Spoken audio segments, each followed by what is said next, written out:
ஒரு துருப்புடிச்ச மிஷினை வச்சு எப்படி இந்த நாட்டையே காப்பாற்றுறது தான் மகள் இந்த கேமு. அந்த மிஷின்ல இருந்து என்ன வரும், அதுல இருந்து நம்ம மிலிட்ரிக்கே தேவையானவங்க எல்லாரையும் வாங்கணும். இந்த ஓட்டு ஏடிஎம்ல இருந்தா நம்ம எல்லா காசுமே எடுக்க போறோம். இந்த வீடியோல பார்க்கலாம். போமா இப்போதைக்கு அண்ணன் ஒரு ஆயில் மிஷின் மட்டும் வாங்கிடுறேன். 10 தான். இது எனக்கு ஓசில கொடுத்தானுங்க. துரு பிடிச்சி போய் கிடக்குது. 2 வாங்கிட்டேன். ஓ அதுங்களே $200 வந்துருச்சு. ஓகே இன்னும் கூட வாங்கிடலாம். நான் எதுக்கப்புறமா இவ்வளோ பெரிய பிரேக் எடுத்தேங்கிறத வீடியோக்கு நடுவில் சொருகி வச்சிருக்கிறேன். சப்ஸ்கிரைப் பண்ணிடுங்க, அப்படியே பாருங்க. லார்ஜ் ஆயில் எக்ஸ்ட்ராக்டர் இருந்துச்சு, ஆசையில் போய் வாங்கிட்டேன். ஆனால் $200 கரைச்சிட்டானுங்க மக்களே. $400. இந்த ஸ்டேஜ்லேயே நான் ஒரு பணக்காரன் ஆகிட்டேன். என்னால் எல்லாத்தையுமே வாங்க முடியும். வெறும் $20 தான் பார்த்துலாம் அப்படின்னு நினச்சேன். அதுங்களும் ஒரு பில்டிங்கே கட்டி விட்ட மக்களே. பார்த்தீங்கன்னா இவ்வளோ ஃபாஸ்ட்டாக ப்ராக்ரெஸ் பண்ணுறோன்ட்டு. இப்போ அடுத்து ஓனர் ஒன்லி டோர் அண்ணன் மட்டும் தான் வர முடியும். வாங்கி போட்டாச்சு. RPG கன்று, M441 ரைஃபிளு. ஆனால் நம்ம கூட எவனுமே சண்டை வர மாட்டேன்னு நம்ம வச்சுட்டு இருக்கிறதே ஒரு மொக்க பீஸு. அது என்னன்னு எனக்கே தெரியாது. சரின்னு அடுத்து வாலெல்லாம் வாங்கி போட்டேன். ஏன்னா சேஃப்டி முக்கியம், நம்மளோட சேஃப்டி. ஆனால் என்னத்தை வச்சு பாதுகாக்கிறோம் நம்மளுக்கே தெரியாது. இருக்கிறது ஒரு $10, அதுக்கு ஒரு வாழை கட்டி வேற பாதுகாக்கணுமா? Very good. உள்ளே எல்லாம் நல்லா வேலை செய்தேன்னு ஒரு செக்கை போட்டு அதுக்கப்புறமா வெளியே என்ன நடக்குது நான் பார்க்க போகலான்னு நினச்சேன். ஆனால் அதை காய போட்டேன். ஏன்னா ஒரு ராக்கெட் லான்ச்சர் கையில் இருக்குதுல்ல, அதை எடுத்து நோண்டணும் மக்களே, நோண்டணும். அடுத்து இங்கே ஏதோ ரூம் இருந்துச்சு, பார்த்தா ஆர்மரி.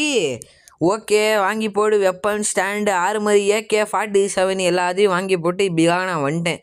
லைட்டு $750. ஆனால் மேல் ஃப்ளோரு 2500 தானே. என்னது இது? இங்கே வெளியே நான் பார்த்தேன் வெறும் $100 தான். ஈஸியாக வாங்கி போட்டாச்சு. $1000. இப்போ தான் நான் 10,000 அந்த மாதிரி சம்பாரிச்சிட்டு இருந்தேன்.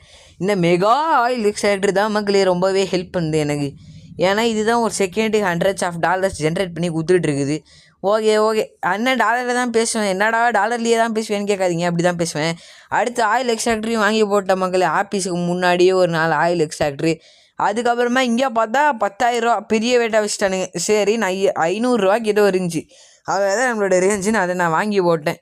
அதுக்கப்புறமா முன்னாடியே ஏதோ ஒன்று வாங்காமல் இருந்துச்சு. $500 தான், என்னன்னு கூட பார்க்கல. அவ்வளோ பணக்காரன் ஆகிட்டேன். இதுதான் பணம் ஜாஸ்தியாக இருக்கக்கூடாதுமானுங்க. லெவல் 1 ஆர்மர் $1000, இது $2000. ஈஸிலியும் ஈஸி $6000. ஈஸின்னு வாயாட விட்டு அப்படின்னு $6000 உடனே செலவு வச்சுட்டானுங்க. அப்புறமா ஏடிஎம்ல இருந்து போய் காசு எடுன்னு பார்த்தா தாராளமாக வச்சுருந்தானுங்க. இப்போ என் ரிச்சு.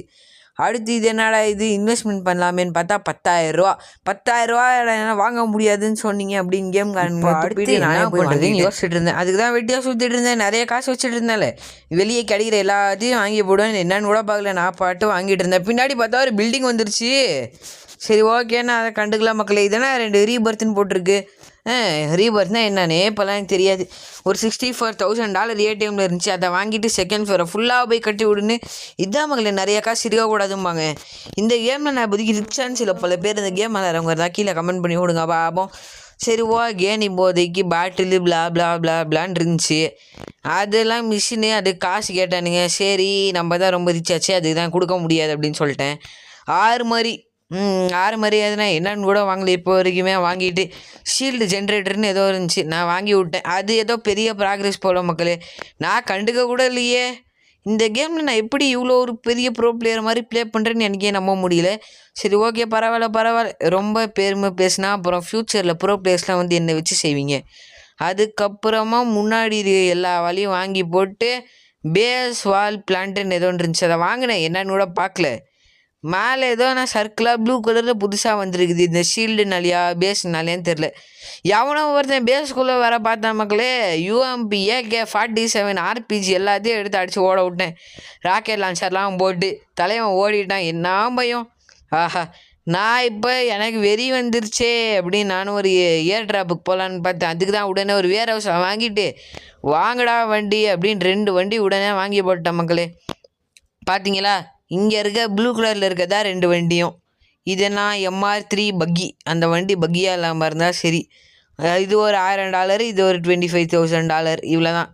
எனக்குலாம் இப்போல்லாம் ஒரு 75,000 வரைக்கும் யூஸ்வல் தான். அங்கே இன்னொரு வாட்டி வந்தான். இன்னொரு வாட்டி ராக்கெட் லான்ச்சர் எடுத்து அடித்து ஓட விட்டேன். போயிட்டான் தான் நினைக்கிறேன். இன்னமும் நம்ம பேஸ்குள்ளேயே தான் இருக்கானா என்ன ஒன்றுமே தெரியல மக்களே. மேலே சேட்டில் ஏதோ 4 பேர் பேசிகிட்டு இருக்கானுங்க. அதெல்லாம் நான் கண்டுக்க கூடல. எங்கடா இருக்க, எங்கே இருக்க? இங்கே காணமே. ஷீல்டு ஜென்ரேட்டர் ஃபுல் ஹெல்த்தில் தானே இருக்குது. ஆனால் பேசிக் தானே கொஞ்சம் ஹெல்த்து கம்மியான மாதிரி இருக்குது, தெரியலையே. ஷார்ட் ஓப்பன் பண்ணி பார்த்தேன், அவன் தான் கதறிட்டு இருக்கான். ஜாயின் மை டீம்னு கதறான். நான் ஒரு ப்ரோ பிளேயரின்னு என்னையே ஒரு பெருமையாக இருக்குது மக்களே, பெருமையாக. அவனே ஜாயின் மை டீம்னு கேட்குறான். அதான் ஒரு 25,000க்கு ஒரு வண்டி வாங்கி போட்டோம். அதை வச்சு நம்ம ஒன்றுமே பண்ணல எப்படின்னு ஏர் ட்ராப்புன்னு ஒன்று இருக்கடா தம்பி அப்படின்னு சொன்னானுங்க. சரி நானும் அங்கே வண்டி எடுத்து கிட்டுன்னு போய் அங்கே நான் மண்டியை போட்டேன். அப்படியே நான் மண்டியை போட்டு வரக்குள்ள பார்த்தா தான் தெரியுது $600,000 சேர்த்து வச்சுருக்கானுங்கன்னு இங்கே. சரி ஓகே, நம்ம இன்னும் வாங்காதது எல்லாத்தையும் வாங்கி போட்டு ரீபர்த் ஏதோ சொல்கிறானுங்களே, அது எங்கே இருந்தாவது வாங்கலான்னு பார்த்தேன். இது ஒரு $50,000 கன்று அட்டாச்மெண்ட்ஸ்னு எது ஒன்று இருந்துச்சு, வாங்கிட்டேன். இதனோட ஓகே ஷீல்டு கூட கண்டி யூஸ் பண்ண தானே வர்த்து, ஏன்னா அப்படியே ஓடி வந்துடுறதா சண்டை போடாமல் அப்படின்னு நான் நினச்சேன்.